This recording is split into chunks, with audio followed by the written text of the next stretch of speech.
Hello, everyone, and happy 2026. Welcome to Not Us Podcast, hosted by two sisters, myself, Angela, and my gorgeous sister, Sam, where we talk about change, choices, and we celebrate all those messy bits in between. We're not licensed doctors, therapists, gurus, or witches. The opinion and stories expressed in this episode are our own for entertainment only and subjected to change. Swearing is likely, although we'll probably edit it out. And remember to like, share, comment, and subscribe. Those messy bits in between. We're not licensed doctors, therapists, gurus, or witches. The opinion and stories expressed in this episode are our own for entertainment only and subjected to change. Swearing is likely, although we'll probably edit it out. And remember to like, share, comment, and subscribe. Sis. Yes, subscribe. Happy 2026. And it's take two. We've just done our entire episode and we were not recording. We were paused, in fact. So we're going to try this again. Here we go. Round 2. Welcome to 2026. Woohoo! I'm very excited. We got to do it together. Yes, we got to celebrate it in with our champagne in a British pub next to our house. How more English can it get than that? Dancing to, I'm sure at some point in time, Sweet Caroline. That may have been the last song. I'm sure it was that, actually. But there were a good couple of unknown classics, unknown to me, but widely loved in the pub. It was a good intro to 2026. And so let me ask you a question. Let me kick off with a question. On a scale of I need a nap to I am completely exhausted, how are you feeling having hosted myself and your brother, and at one point Nathan's sister, for 2 weeks? Honestly, it's miraculous, but I'm actually quite energized. I've got the usual today. London is grey. It's about to snow, and it's the second day back at work for so many people. So I think there's a mass exhaustion, and the trains are delayed. So I could sleep a little bit more, but my heart is full. I feel super energized, which is incredible for someone who is slightly more on the introvert scale, highly sensitive, to have a house full for 2 weeks and come away from that feeling like I could actually have gone for longer.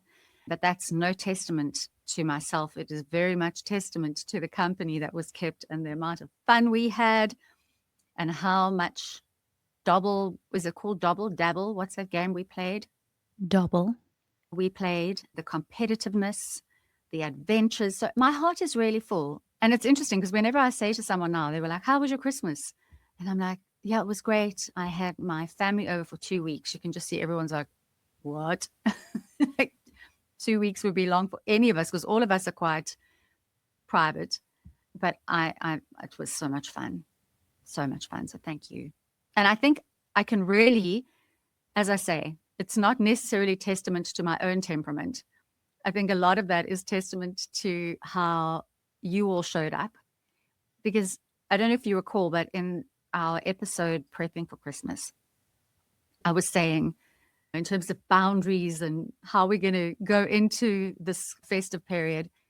And I had said, I really just want to everyone needs to contribute their bit. I just really wanted to focus on allowing people to do their bit. And it was amazing. A lot of that I would credit you for, just in terms of the way you show up with your sense of humor, your curiosity in people, always being really present and thoughtful and observant, and also knowing me, knowing when you can see I'm getting into overwhelm and hopping on and helping. You have a massive capacity for reading the room, acting when you need to, not acting when the timing's not right, and just not being someone who just sits back and waits for people to entertain them, but really just coming in and contributing. I'm very, very lucky with the siblings that I have and my lovely partner. How about you? I had a great time. I left your home and waited on the airport for 4 hours because I had a 4-hour delay. Never experienced that, but yeah, it was okay. But I left heart full, love tank filled, just having experienced a great 2 weeks. And you're right, when you think about spending 2 weeks with anyone, not even family, well, especially for me, spending 2 weeks with other people in someone else's home, someone else's routine, their like domain. Oh my God. It can be super overwhelming, but I feel just so accepted and there's so much space for me to show up authentically me, like quirks, questions, all of me is celebrated with you and Nathan, so it makes it so easy. And even Arnold the cat is like super respectful of my space. And I've got a photograph of me being about 2 feet away from him while I was wrapping gifts. For those who don't know, Sam's phobia she's been working on it, but his cats. Anywhere near her, like she never stayed at my house for years and years and years because one of my cats was out to get her, apparently. So it's a big thing. That's a massive phobia that's been addressed. But it's because Arnie is not Tiki. Rest in peace, Tiki. Tiki was definitely a different kind of cat. But Arnie is like super, super peaceful and stuff. And he keeps a respectful distance. Although he found his way of working me to get him those dreamies that he's obsessed with. So we had an understanding. But yeah, I absolutely had a great time. And thank you to you, Nathan, and even your brother. It was a really, really cool Christmas, adventurous and filled with laughter. Some bad sports. I won't mention Nathan's name, but he should never play any kind of game. He's useless at games. Well, he's not useless. He's just a really bad sport. I think that.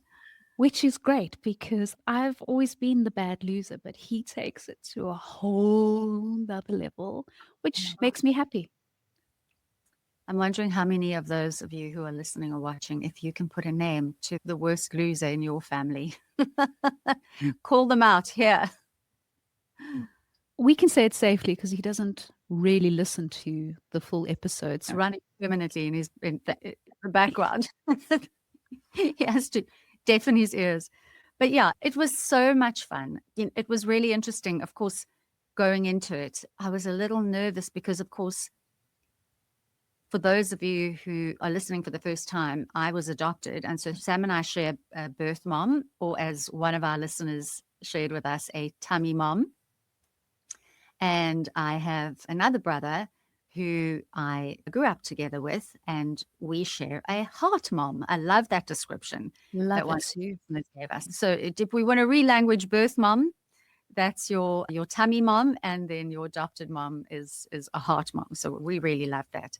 So it was an interesting Christmas to go into because, of course, Andrew and I have grown up doing Christmases. You and I have spent lots of time together. We've done a few Christmases together, but you and Andrew have never had time together in this kind of way.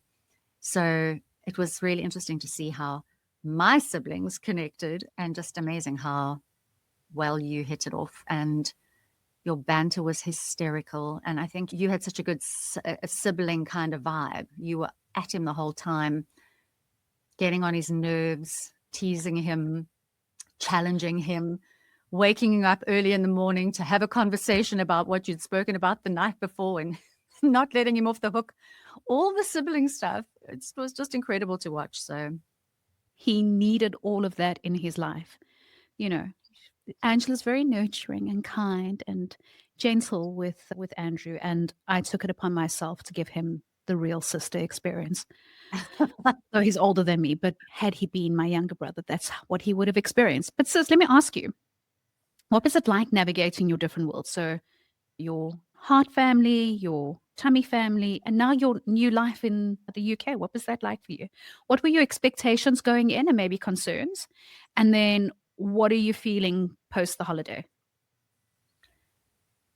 Well, I feel very privileged to have had that experience. Oh my gosh. And I just have to have one moment to pause and say, the snow has just started falling outside my window in London. Happy heart.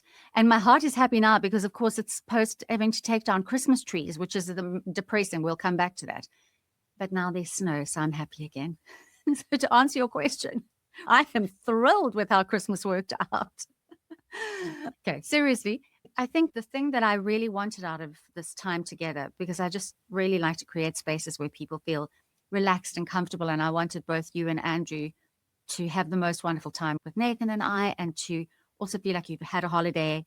And also I was a little nervy about your connection because you haven't grown up together. And it was quite funny. Well, funny is probably not the right description, but interesting for us every time we went into a social environment where people didn't know you or Andrew. They knew myself and Nathan, or just actually anyone really, describing this is my brother and my sister.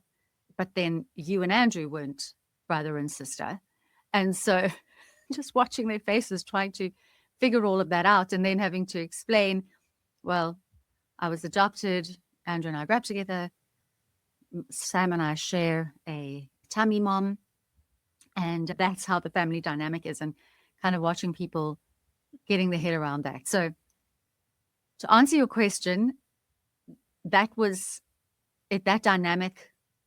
I was interested in seeing how it would play out, and it was better than I could have ever imagined. And that's credit to both of you, and really to you, sis, in terms of just how you show up, how you inquire, how you are truly interested in people, and you listen when they speak. And that wasn't only with Andrew, but if I look at everyone that we visited, even social settings that you naturally wouldn't be that comfortable in, just how you place yourself in a room, and you don't go in kind of in a gimme, gimme, give me space, but you go in curiosity. Who is here? Who are these people? You read the space, you read the dynamic, you contribute your part. And it was just such a beautiful thing for me to observe, to watch you in all your gorgeous lionessness, stepping out of your comfort zone and really walking the talk, the things that we talk about, how you show up, just watching you do that. And so I think all of my unconscious anxiety was just put to rest because you all showed up in such a beautiful way. Everyone had the same goal, to have the best time. I feel so grateful. I've got to say that just in terms of prepping for this episode, I was thinking to myself that I really am able to show up differently or show up more authentically myself when I'm around you and Nathan, because you give so much space for that. Mm-hmm. It's the two people that and not the only two people, but I really do feel that the gift of 2025 was allowing me to be super vulnerable, to stripping away all pretenses and layers and comfort that I'd previously had, which I think was comfort, but actually what it was protection or expectations or roles that I was playing, and has allowed me to find my tribe and find those members of my tribe that just accept me as I am, accept the intensity, accept the questions, because they understand it's really from a place of curiosity, because I am really interested in people. Like, I'm interested in learning, and I'm interested in being challenged, and I'm interested in who you are. And that doesn't take anything away from me. In actual fact, it adds to me. You're adding to my understanding and my knowledge, etc. But with you and Nathan in particular, you really give me a lot of space and a lot of love just to show up as I am. It feels like a judgment-free space. And so when we are going into your spaces, automatically there's this commonality of being around people that love the two of you. And therefore, if they love the two of you, we've already got commonality. And so that allows me to not come in feeling that I need to have my walls up, but rather coming in going, oh, this is interesting. Let me discover more. And who are you and how do you fit in, et cetera, et cetera. So really, thank you for that. Thank you for just loving me and allowing me to just be me, allowing me to show up a little bit more and not having to dimmed down. I mean, we could always ask Andrew if he enjoyed the 1,001 questions. Ah, well, he's back on the family group chatting, so he couldn't have been that scared of it. But sis, I do wonder about that in terms of, I think it's the gift that we have as an unusual family. Or maybe we're not even that unusual. But I think a lot of families where it's very black and white, everyone shows up the same every year. You've got all your cliche characters, the grumpy uncle, this one, just whatever that list is that you have in your family. The joy that we have at Christmas is that we get to change it up and add new things, and we allow each other to grow each year. So you don't have to come the next year the exact version that you were the year before, because we're living orgasm. No, we are not living orgasms. We are living, although that would be a wonderful thing to show up in the world as, living organisms. And so we're constantly evolving and changing. And that's what I really thank you for that, because that's what I would hope, is that every time we reconnect, that we allow each other the space to show up as we have grown, evolved. And for some people, it might not have been a growth forward. It could have been something that's gone backwards, and having allowance for that people can just be themselves in a judgment-free zone. I wonder what Christmas and other family gatherings would look like if we had that allowance for our families in general. Yeah, that's definitely the gift of maturity and the lessons that we've gone through and the paths that we've chosen, right? Mm. It allows each one of us to be a lot more accepting. So I don't know if we've touched on this, because we did go through an entire episode that we did not record, but let's maybe just touch on the fact that by no means was this Christmas without its family drama, comedy, black comedy humor. Beauty. And that's what I loved about it the most. It was just that it was so real. We're making it sound like it was this blissful haven of perfection, which it almost was, given my gorgeous Christmas tree and decorations, sidebar. But for me, Christmas, or this time of the year, the celebration of time together, was very real. It didn't feel like anyone was showing up as another version of themselves, or that we were just skimming over topics that no one wants to talk about. So we really did get into some nitty-gritty stuff. I had a couple of viewpoints challenged and re-challenged and argued about. The boys were never let off the hook by Sam, because if they had said something the night before while trying to consume all of the alcohol in the UK, Sam would be there in the sober light of day, literally saying, right, now waking them up. Here's your coffee. Come, wake up. I want to have a conversation about what you mentioned last night. Your political views, your views on anything. They didn't get off the hook at all. So I feel like it was very real. And I love that, because we know in every family gathering, whether it's Christmas or other, there's not every, in a lot of family gatherings, there's the white elephant sitting in the side of the room, the thing that no one wants to talk about. And I guess actually that's one of the anxieties I had, those things that we hope no one's going to talk about. Well, not this year. Everything came out. Everything was discussed, but we were able to talk, get irritated, laugh, challenge, move on. And we had a game of dabble to take us through every single moment. And in your and my case, vast quantities of trifle to eat when we didn't know what else to do or say. Just eat trifle. When in doubt, eat trifle. Listen, Angela's a feeder. Okay. And if she can't feed other people, she feeds the me. birds and the foxes. Feed Sam. I'm like, I've never had trifle 5 days after it was made. It was shoved down. And look, I mean, it's not like she held me down. Any resistance? We're having trifle. Okay. Yes, we are. You and me. But I do think that the stuff that came up without the emotion. So we've obviously all done like our bit of healing, etc. So it was able to be addressed.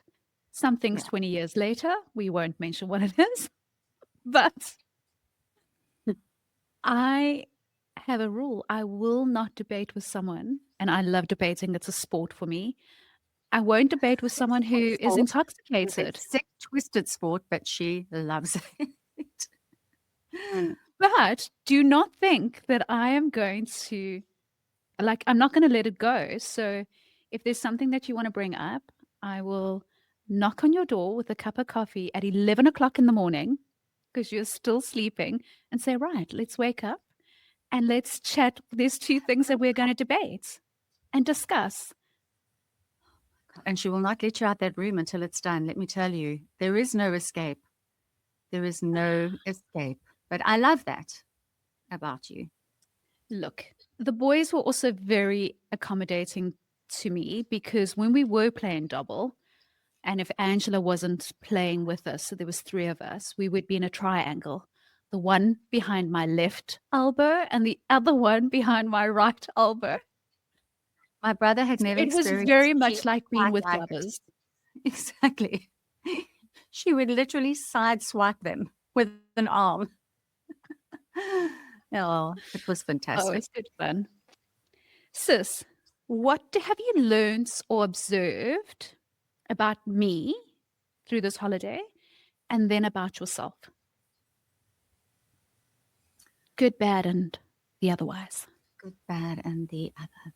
It was really beautiful for me to see you coming out of your shell in all your splendor.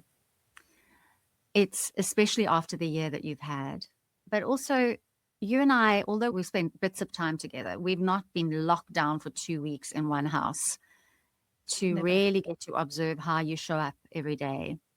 And so I think the things that, I mean, I know you say you're curious and you ask questions because obviously that's why we're doing this podcast. But I think one of the things that was the most beautiful for me to observe and to really get to understand was your actual curiosity with life and just how outstanding your knowledge is of every topic under the sun. Like, I think there was nothing that anyone could bring up on anything that you hadn't already read about, had a point of view on, or would take away and go and check out. And that curiosity is something that is inspirational and that I hope that I can take more of into the air. I'm curious, but as just like your capacity to hold that much knowledge is quite spectacular.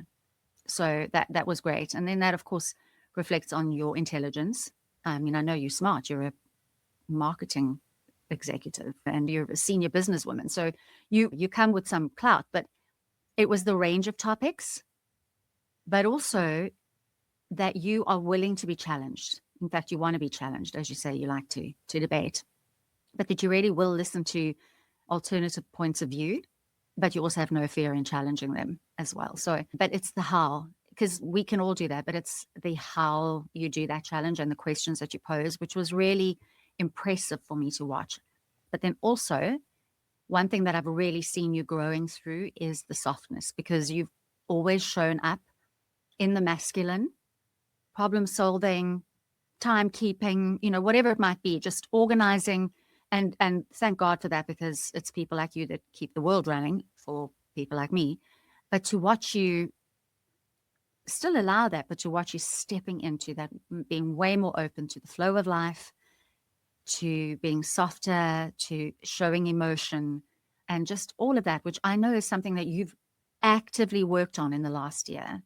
Because, of course, we can listen to thousands of podcasts, we can hear all the work, but unless we take that head knowledge and we actually create it as our heart knowledge, well, if we take the head knowledge and practice it so that it is our actual heart knowledge, then it can only do that by being your experience. So to watch you really putting your head knowledge into action was really beautiful, actually seeing the labor of the work that you put in. Yeah. And About again, I yourself. was also reminded of how much you hate plants, to eat them, vegetables. I know you're a carnivore, but the levels you will go to not eat a vegetable are astounding.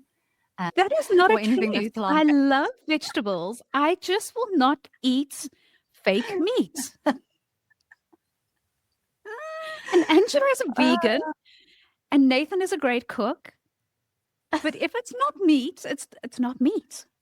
This girl wants to eat meat. That's the bottom line. She's like, I don't want it. Rather give me vegetables. I love vegetables, but please do not give me, I don't know, a fake steak.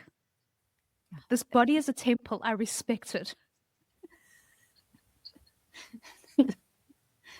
Of course, Yes. I can only say that to Angela because she is my sister, and you can only say offensive things to your sisters. And so she does.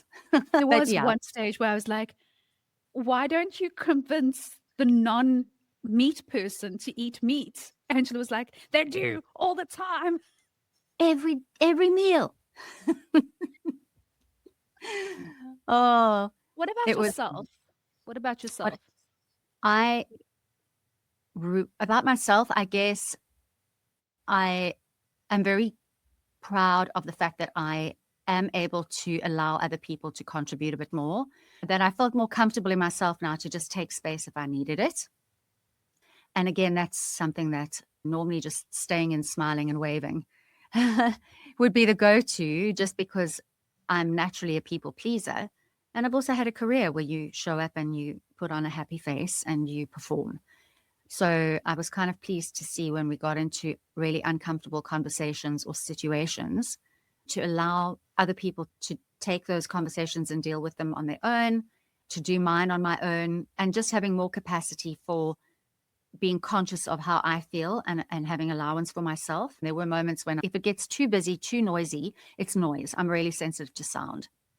So if it gets too loud, too noisy, too stressful, then I can really get completely out of my zone.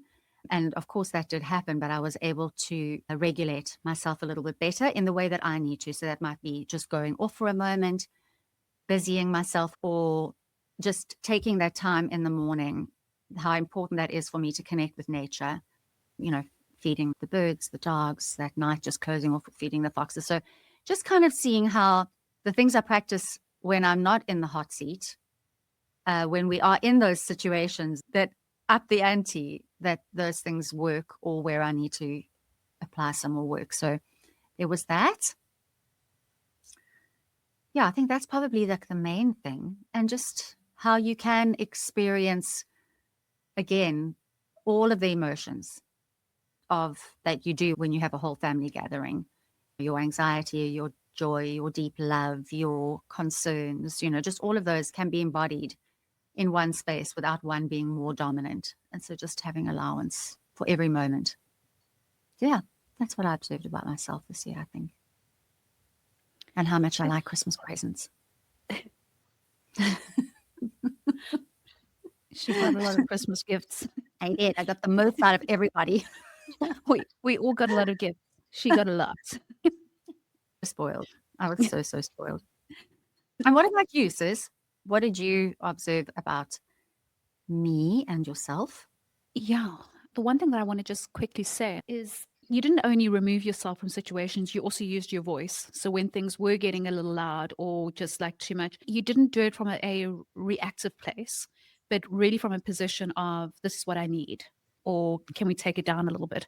Because Nathan and myself can take it up and up and up and up. And we also can be like siblings. So, put us together and let there be a game and we can really go at it. And he's quite loud and I will get louder and then he will get louder. So you also used your voice, which is good. Because sometimes we remove ourselves, but sometimes we actually just need to be in the space and say, no, take it down. In my house, as Alexa knows. Poor Alexa gets the brunt of my irritation. Wow. Alexa, she gets abused by Angela. It's ridiculous. She doesn't call me by my name. She calls Nathan by his name. She already has a bias. Whenever I ask her for a song, she never gives it to me. You saw it happening in person. I did. She's got an issue with you. She's got it in for me. Sis, first of all, I have to confess and apologize for my biasness against you. I I have put you in a box which you have jumped out very nicely. For me, I've always kind of seen you as musical and Christian or Sikh or like Spiritual. spiritual. Happy That's hippie. that's where I kind of pigeonholed you in terms of this is who Angela is, especially when it comes to music and what you might be interested in. And so you definitely challenged that or made me see like my own biasness in terms of putting you in that hole, because Angela has a great range of songs that she listens to, and just like songs that we have in common that we both like, that I would never have thought that you'd ever listen to. I don't know why I never thought that you listened to the Killers, but It's my Mr. favorite. Brightside, it's It's my both favorite our song. favorites. But the reason, just before you continue on, the reason we discovered this, and this is a great thing to adopt yet if you haven't in your lives, we did car karaoke. So the four of us, when we were driving, each person gets to choose a song. I think originally we started your most secret song that you listen to when no one else is around. And then it just went on to different genres. But it was such a fun way to get to know each other's tastes, but also to fill a car trip that's 2 hours long, where everyone chooses a song and then the next song plays and the next song plays and you get to sing, and just, it was really fun. And go down memory lane with Good. with each of us. And full disclosure, Angela is the professional trained singer, but do not think that I will not belt out, untrained or not, don't know the words. Every song needs to be sung along to. We did a great duet of what I know him so well. Well, yeah. So what I observed, you've always said that you're an introvert, and I've never seen it. We both introvert, extrovert, right? But I think you're at a place where you are maybe in a lot more peace. And so it was interesting to actually witness you being a little bit more introverted, especially when we were at the lunch. And of course, only a sister can look at her sister and go, "What are you doing? Why are you standing over there with judgments?" Which is what I did, because in our past, Angela would be the one who would be like very much central and engaging with people, and I would be a little bit reserved. And we go to this lunch, and Angela's standing to the side. I'm like, "What are you doing? Why are you standing there?" She's like, "I'm just taking a moment."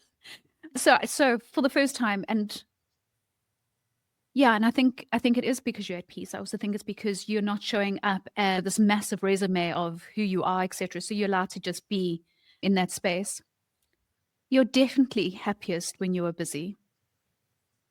I don't know how she gets through the morning, actually, because there are many animals that need to be fed. Many animals, including the ones that are her pets and the ones The in rest of the the household. atmosphere. And then I initially put down how open you are to be protected, but when I explored it a little bit further with myself, it was really how open you are to receiving. And we speak about that a lot, but to actually see your capacity to receive, whether it's love, whether it's help, whether it's word of advice, whatever it is, you have definitely opened up so much in terms of receiving. And it's something to aspire to, but it's also something really great to see in you. And then it was wonderful to observe just how obsessed your baby brother is with you in the healthiest possible way. And it was wonderful to see just like the beautiful mixture of family. And if I think about the two of you, the memory that pops into my head is when we were at Kew Garden, the two of you on the makeshift dance floor, you like doing your thing, and him Baby. being the protective baby brother doing his thing. And so it's wonderful to watch that dynamic between the two of you, which is obviously layered and has a lot of history.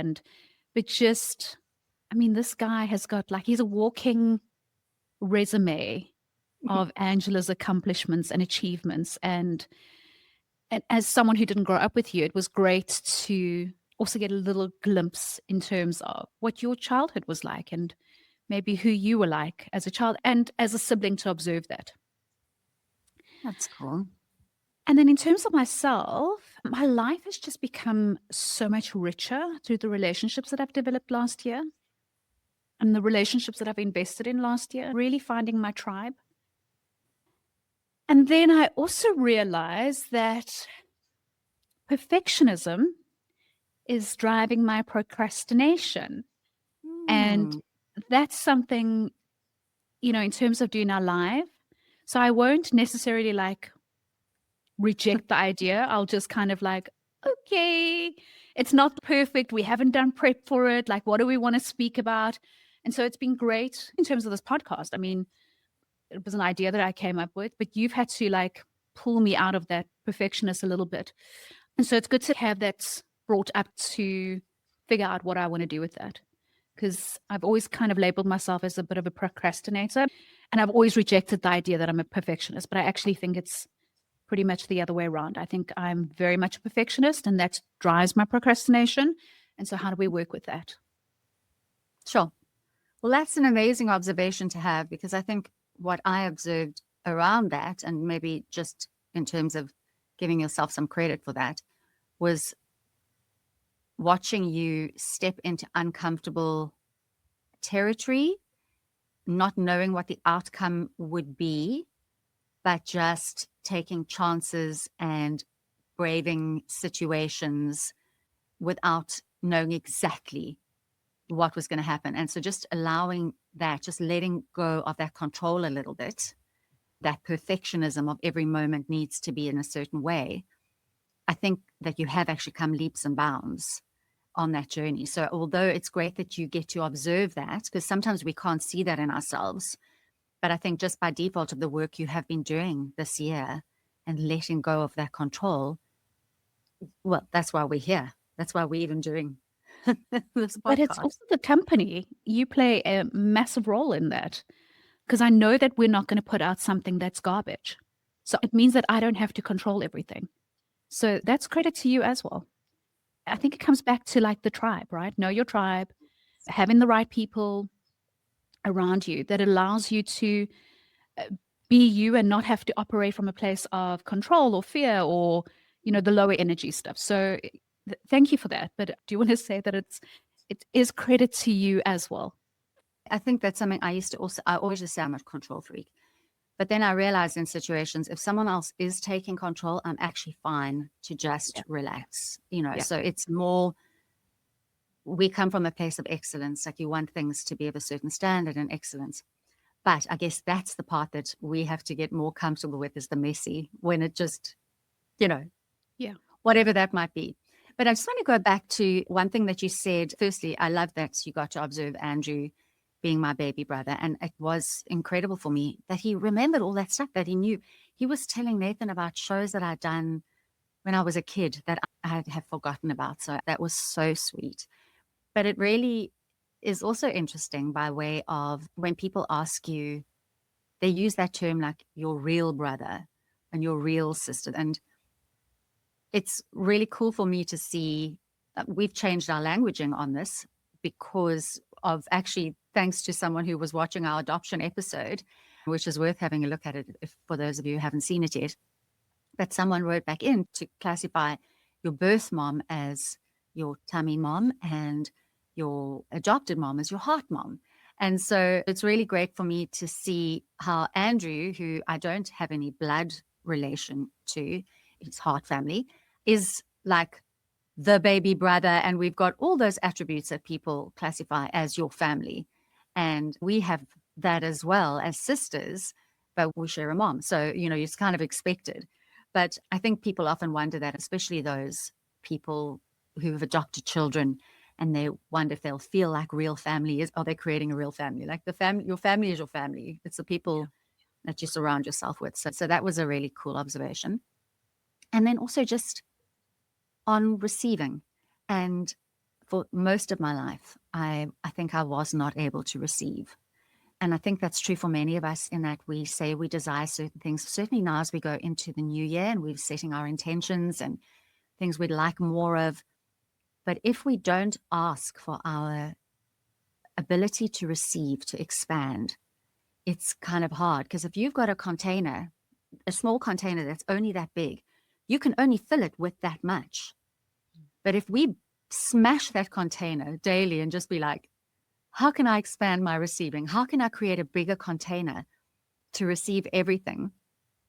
Then you can receive more, whatever that is. And also when you and I have spoken about this, but when you start trusting yourself to be able to manage whatever comes, because by asking for receiving more, you're going to receive the good, the bad, and the ugly. Like we were talking about, it's like having a buffet table. You're not going to like everything that's on that table, and you're not going to like everything that you receive, but you have choice to say, no, thanks, I don't want that. I want more of that. I'd like more of that. And so just as a way of encouragement for those of you who are asking for more this year and you'd like to receive more, really ask daily, how can you expand your receiving and see what shows up? Allow the universe, allow God to bring you more. We have to create a space where we can receive. I just wanted to throw that in there. Great advice. And it's what you're living. So great advice. And I agree with you. I think I absolutely have to work on receiving. And it could be someone offering to hold your jacket while you slip into your jacket. I mean, I've No, often said no to that. fine. Oh no, I'm fine. Like cool, I'm okay. But it could just be something like that, or it could be like, do you need help with a bag? No, I'm fine. So all of these little things, like if you're unable to accept just the little generosity, how are you going to accept the big stuff that you're hoping for? So great advice. That's great advice. Maybe on that, it's time for us to wrap. Yes. You don't have tequila, but I'll do it for us. Listen, Because while you pour your tequila, because I'm in a public space where I can't be carrying my tequila bottle around with me. But speaking of hangovers,